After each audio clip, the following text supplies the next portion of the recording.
Europe 1 matin, Maxime Switek.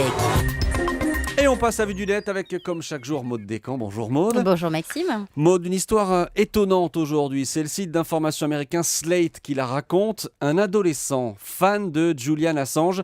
Assange, c'est le fondateur de Wikileaks. Cet adolescent est devenu informateur pour le FBI. Oui, c'est une histoire digne d'un thriller. Cet ado s'appelle Sigurdur Thordarson, mais ses copains l'appellent Siggy.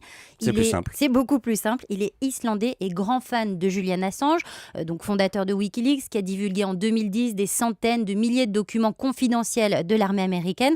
Alors, dans une série d'entretiens qu'il a accordé à Slate, le jeune homme explique comment il a réussi à intégrer le cercle rapproché de Julian Assange. C'était en 2010, à l'époque il avait 17 ans.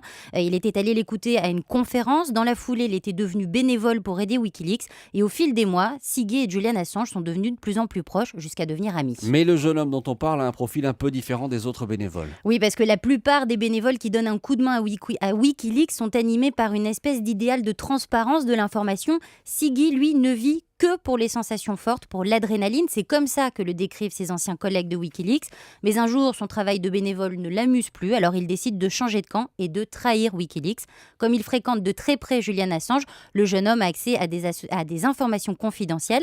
En août 2011, il envoie donc un mail à l'ambassade des États-Unis à Reykjavik pour dire qu'il détient des infos sur Assange. 2 jours plus tard, il est reçu par des agents du FBI. C'est là que sa carrière d'indic commence. Et en quelques mois, Siggy livre des informations capitales à l'agence américaine. Et est-ce qu'on sait précisément ce que Siggy a raconté au FBI ?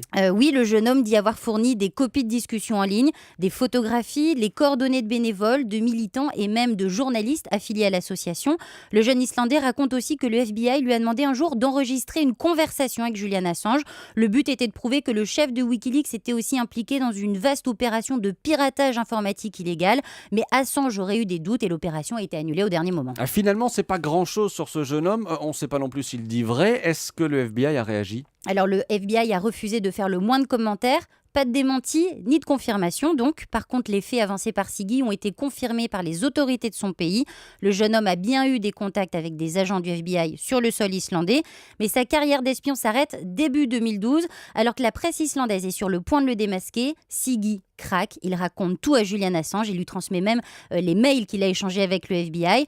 Alors aujourd'hui, Siggy n'est plus l'ami de Julian Assange. Il travaille pour une société de protection informatique. Mais il se dit prêt à recollaborer avec le FBI car il reste persuadé qu'il a un rôle clé à jouer dans l'enquête que la justice américaine mène depuis 2 ans sur Assange. L'espion venu d'Islande, c'était Vue du Net sur Europe 1. Merci Maude Descamps.